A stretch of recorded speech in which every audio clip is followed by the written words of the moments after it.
Right, vectors from the single maths. Lots of simple ideas following on really nicely from the GCSE, and then we can look at the AS further maths, and we can look at the A2 single maths. So first of all, vector is a quantity with size and direction. Okay, it's going to be a definition we use in physics particularly. So we have forces, we have displacement, we have velocity.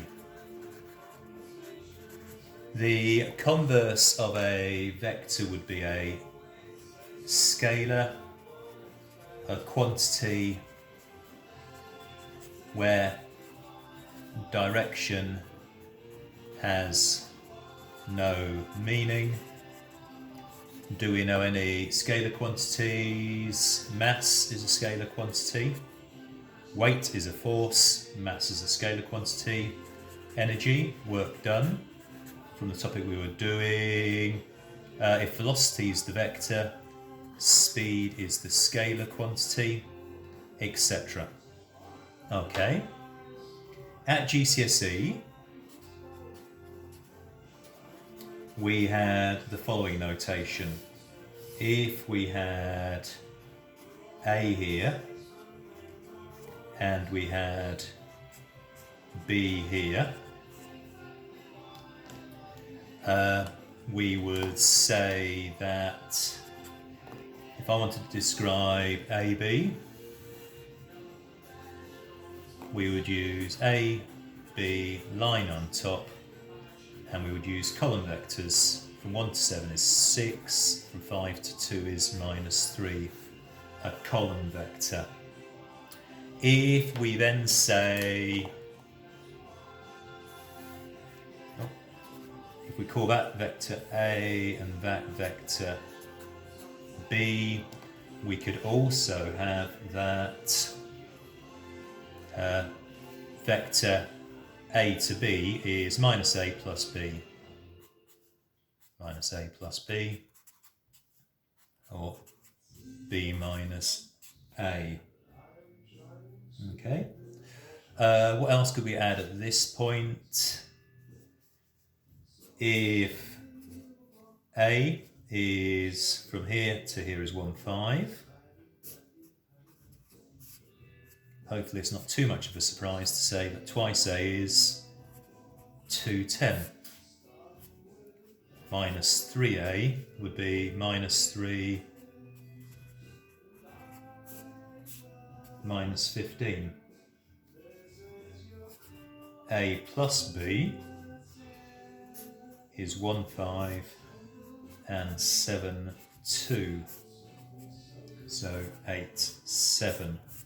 All should be familiar from GCSE.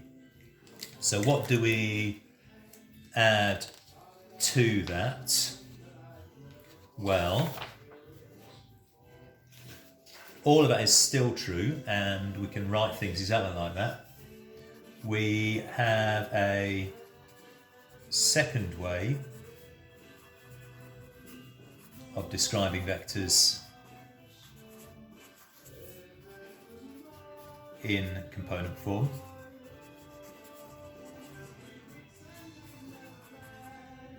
And we're going to call that the IJ notation. IJ notation. Notice I've been underlining wherever I'm going to use a vector, okay? Important, respect the vector.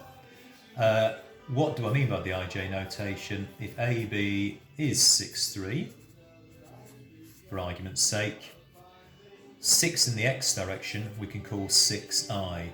I is a unit vector in the x direction.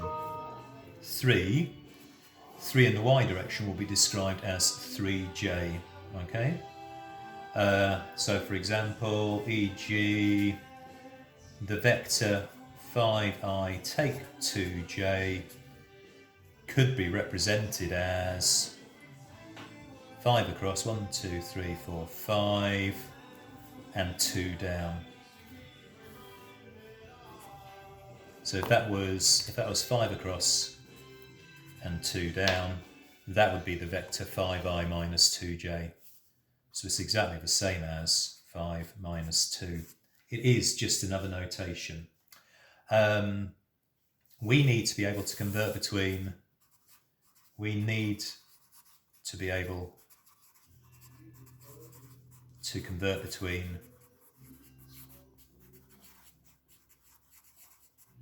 the component form and a magnitude and direction form.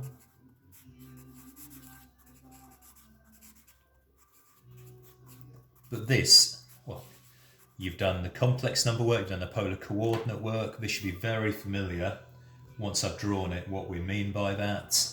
Let's, for argument's sake, let's say if vector A was I plus 5j, so if vector A was the vector that was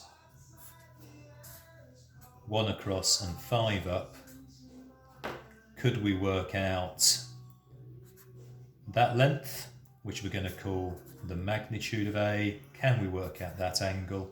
Of course we can. I think exactly the same notations you've used in the complex number work. Magnitude of A is Pythagoras applied to that. 1 squared and 5 squared. Root 26. That angle is going to be an application of using the right angle triangle work. 5 over 1, opposite over adjacent will be tangent.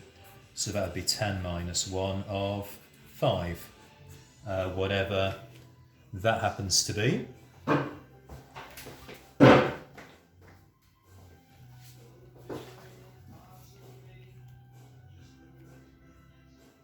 So it's in skateboard mode, so let's just change that. Degrees, so that's 5, 78.7. Is that complicated? It shouldn't be complicated, but always draw a diagram.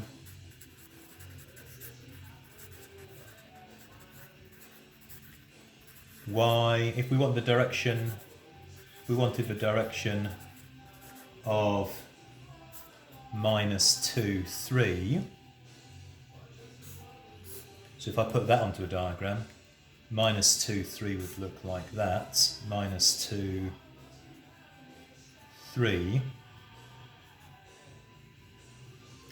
If I want that angle, I could work out tan minus 1 of 3 over 2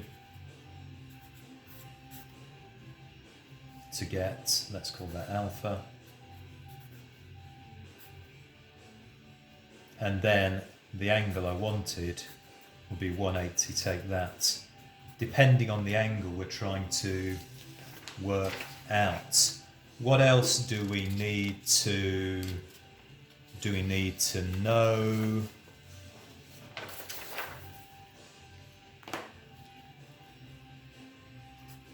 Vectors are equal only if they're identical.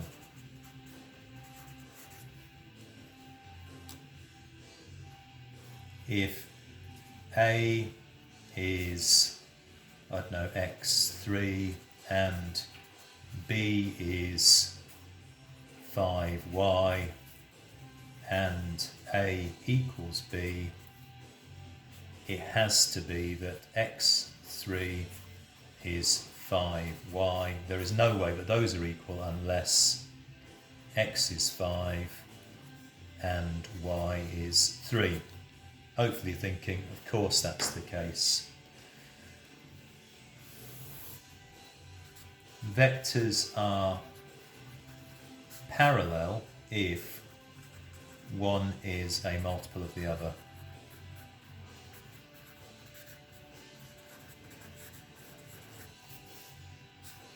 One, 2 is parallel to 2, 4 is parallel to 10, 20 is parallel to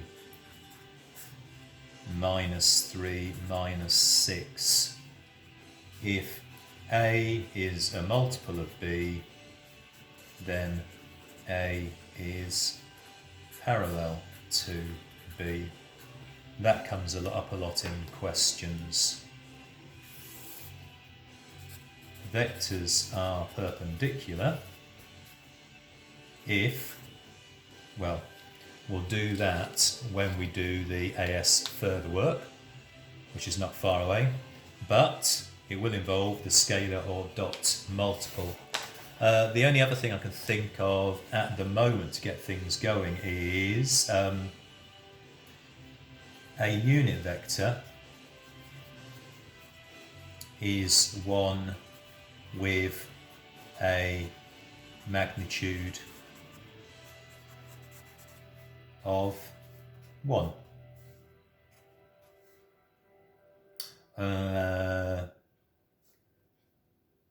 Therefore,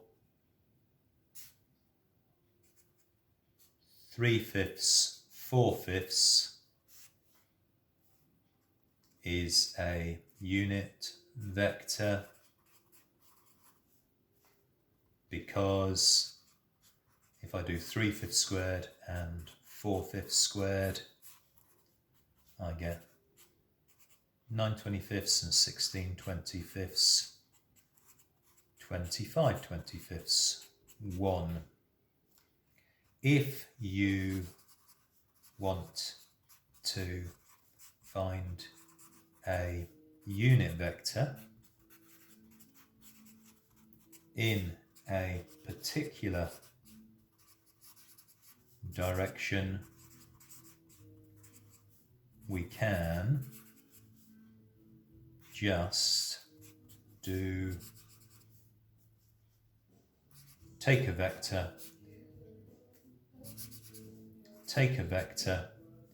and divide it by its own magnitude. What on earth do I mean by that? Unit vector parallel to 3, 7. Let's call that A. The size of A is 9 and 49 root 58. The unit vector will be 1 over root 58 multiplying 3/7. Well, that's ugly, isn't it? Third on the bottom. It would be root 58 over 58 times 3/7. Right, so really quick skim over the AS vectors work, but it's a starting point.